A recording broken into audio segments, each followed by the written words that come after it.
नमस्कार, सप्तधारा न्यूजमध्ये आपले स्वागत आहे। आज बुधवार दिनांक 17 एप्रिल 2024 न्यूज बुलेटिनमध्ये जाणून घेऊया आजच्या ठळक घडामोडी। कोरेगावच्या आंबेडकर नगरमध्ये राजकीय वैमनस्यातून दिव्यांग युवकाची दुचाकी आणि झाडू बनवण्याचे साहित्य जाळले। कोरेगाव पोलीस ठाण्यात अज्ञात युवकांच्या विरोधात गुन्हा दाखल। नामदार महेश शिंदे यांच्या समवेत वरिष्ठ पोलीस अधिकाऱ्यांची घटनास्थळी भेट, कायदेशीर कारवाई करण्याची ग्वाही। कोरेगाव शहरातील आंबेडकर नगर आणि अण्णाभाऊ साठे नगर परिसरात मंगळवारी रात्री 1 ते 1:30च्या सुमारास अज्ञात युवकांनी भाजपचे बूथ प्रमुख अजय सुरेश येवले यांची दिव्यांग व्यक्तीसाठीची दुचाकी आणि झाडू बनवण्याचे साहित्य जाळून टाकले। दुचाकीवर टायर रचून ते पेटवण्यात आली होती। जागरूक युवकांमुळे जाळपोळीचा प्रकार उघडकीस आला आणि आग आटोक्यात आणण्यात आली। या प्रकरणी पोलीस ठाण्यात गुन्हा दाखल करण्यात आला आहे। दरम्यान घटनास्थळी कृष्णाखोरी विकास महामंडळाचे उपाध्यक्ष नामदार महेश शिंदे व पोलीस अधीक्षक समीर शेख यांनी पोलीस अधिकाऱ्यांसमवेत भेट देऊन पाहणी केली। याबाबत प्रत्यक्ष घटनास्थळावरून मिळालेल्या माहितीनुसार 2 दिवसांपूर्वी डॉक्टर बाबासाहेब आंबेडकर जयंती या परिसरात साजरी करण्यात आली होती। त्यानंतर भाजपच्या बूथ कमिट्यांची बैठक झाली होती। हे दोन्ही कार्यक्रम यशस्वी करण्यामध्ये अजय येवले यांचा पुढाकार असल्याने राग मनात धरून अज्ञात युवकांनी मंगळवारी रात्री अजय सुरेश येवले यांची दिव्यांग व्यक्तीसाठीची दुचाकी आणि झाडू बनवण्याचे साहित्य जाळून टाकले। दुचाकीवर टायर रचून ती पेटवण्यात आली। काही जागरूक युवकांच्या निदर्शनास हा प्रकार आला। त्यांनी माहिती दिल्यानंतर येवले व नागरिकांनी परिसरातून पाणी आणून आग आटोक्यात आणली। रात्री 1:30 वाजता अजय येवले व त्यांचे वडील दलित मित्र सुरेश येवले यांनी पोलीस ठाण्यात जाऊन फिर्याद दिली। संपूर्ण फिर्याद घेईपर्यंत पहाटेचे 4:30 वाजले। तोपर्यंत पोलीस अधिकारी अथवा कर्मचाऱ्यांनी घटनास्थळी जाऊन पाहणी केली नाही। पोलिसांनी एक गुन्हा दाखल केला तर एक अदखलपात्र गुन्हा म्हणून नोंद केली। पोलीस दल या विषयात लक्ष घालणार नसल्याचे लक्षात आल्यावर अजय येवले यांनी तात्काळ नामदार महेश शिंदे यांना घटनेची माहिती दिली। त्यांनी दुपारी 12 वाजण्याच्या सुमारास प्रत्यक्ष पाहणी केली व नागरिकांसह महिलांशी संवाद साधला। या प्रकरणी दोषींवर कारवाई केली जाईल अशी ग्वाही दिली। त्यानंतर अर्ध्या तासातच पोलीस अधीक्षक समीर शेख, पोलीस उपाधीक्षक सोनाली कदम, पोलीस निरीक्षक घनश्याम बल्लाळ यांनी नामदार महेश शिंदे यांच्या समवेत घटनास्थळी दाखल झाले। त्यांनी अजय येवले व सुरेश येवले यांच्याकडून सविस्तर माहिती जाणून घेतली। तुम्ही काळजी करू नका, आम्ही संबंधित गुन्हेगारांवर कायदेशीर कारवाई करू, तुम्हाला आवश्यक ते संरक्षण देऊ अशी ग्वाही शेख यांनी दिली। कोरेगावच्या आंबेडकर नगरमध्ये राष्ट्रवादी काँग्रेसच्या गावगुंडाकडून हैदोस, दोषींवर कडक कारवाई होणारच, नामदार महेश शिंदे।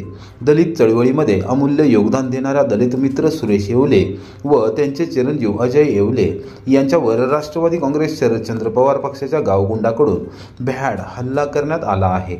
समाजातील सामान्य आणि गोरगरीब लोकांवर दहशत माजविणाऱ्या गावगुंडांवर कडक कारवाई होणारच अशी ग्वाही कृष्णाखोरी विकास महामंडळाचे उपाध्यक्ष नामदार महेश शिंदे यांनी दिली।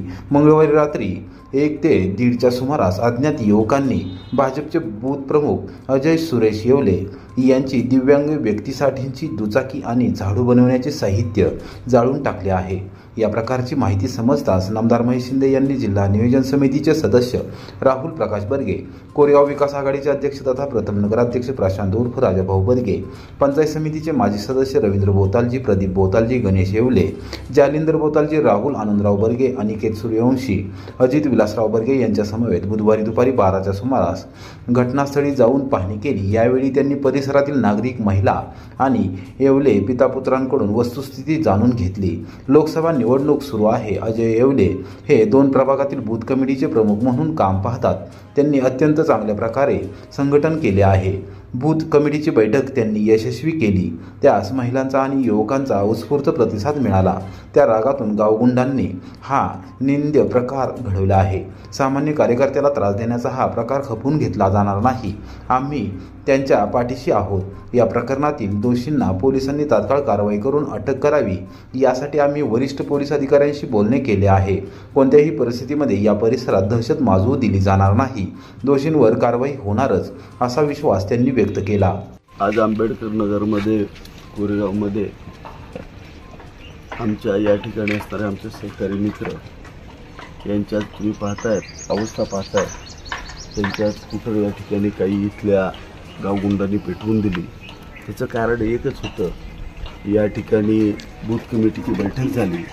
या बैठकीला महिला आणि सगळे पुरुष या झोपडपट्टीतले या नगरातले सगळे एकत्र जमले अपंग मुलगा आहे, आपण त्याला त्रास किती द्यावा हा पण विचार आमच्या विरोधकांनी केला नाही. हे विरोधक हे गुन्हेगारी प्रवृत्तीचे आहेत. हे माजी आमदार शशिकांत शिंदेचे हे सगळे कार्यकर्ते आहेत आणि त्यांनी अशा पद्धतीचं खासदारकीची निवडणूक डोळ्यासमोर ठेवून अशा पद्धतीचे गुन्हेगारी कृत्य या ठिकाणी चालू केलेलं आहे. मला सुद्धा विनंती करतो आणि प्रशासनाला सुद्धा मी एक असा अर्ज करणार आहे की मला माझा आणि माझ्या कुटुंबाला यांच्यापासून धोका आहे, माझ्या जीवाला धोका आहे, माझ्या कुटुंबियांच्या जीवाला धोका आहे. इथून पुढे जर मला काय झालं तर सर्वस्वी जबाबदार ते आणि प्रशासन असेल. कोण आहेत लोक ही तुम्हाला जे इथलीच लोक आहेत. यांची नावं बिवं काय माहिती? नाव वगैरे मी पोलीस स्टेशनला जबाबदारीमध्ये देणार. पक्षाचे सगळे गुंड आहेत, ते गुंड आहेत. कोरेगाव शहर आणि तालुक्यात रामनवमी उत्साहात साजरी, भाविकांची मांदियाळी, विविध धार्मिक कार्यक्रमांचे आयोजन. कोरेगाव शहरासह तालुक्यात विविध ठिकाणी रामनवमी बुधवारी उत्साहात साजरी करण्यात आली. यानिमित्त मंदिरावर आकर्षक विद्युत रोषणाई करण्यात आलेली होती. सायंकाळी 6:30 वाजता प्रभू श्रीराम मूर्तीची भव्य शोभायात्रा काढण्यात आली. बाजारपेठेतील श्रीराम मंदिर हे पुरातन काळातील असून प्रभू श्रीराम, लक्ष्मण व सीतेची सुंदर व देखणी मूर्ती आहे. संपूर्ण मंदिर सागवानी धाटणीचे आहे. राम नामाच्या गजराने शहर दुमदुमून गेले होते. राम मंदिरात प्रभू श्रीराम यांचा जन्मोत्सव मोठ्या उत्साहात साजरा करण्यात आला. दुपारी 12 वाजता पाळण्यात श्रीरामाची प्रतिमा ठेवून शेकडो भक्तांच्या उपस्थितीमध्ये रामनवमी उत्सव साजरा झाला. सकाळी प्रभू श्रीरामाचा अभिषेक करण्यात आला. हरिभक्त पारायण, मारुती महाराज जाधव सायगावकर यांचे कीर्तन झाले. त्यानंतर आरती व श्रीरामाच्या नावाचा जयघोष व गजर करण्यात आला. प्रसादाचेही वाटप करण्यात आले. ज्ञानाई भजनी मंडळाचा रामरक्षा पठणाचा कार्यक्रम झाला. सकाळपासून दर्शनासाठी भाविकांनी दर्शनासाठी गर्दी केली होती. सायंकाळी 6:30 वाजता प्रभू श्रीराम मूर्तीची भव्य शोभायात्रा काढण्यात आली. रात्री 9:30 वाजता महाआरती करण्यात आली. कोरेगाव तालुक्याला बुधवारी अवकाळी पावसाने झोडपले. वादळी वाऱ्यासह गारांचा पाऊस, ठिकठिकाणी झाडे कोसळली, मोठे नुकसान. कोरेगाव तालुक्याला बुधवारी सायंकाळी अवकाळी पावसाने झोडपले.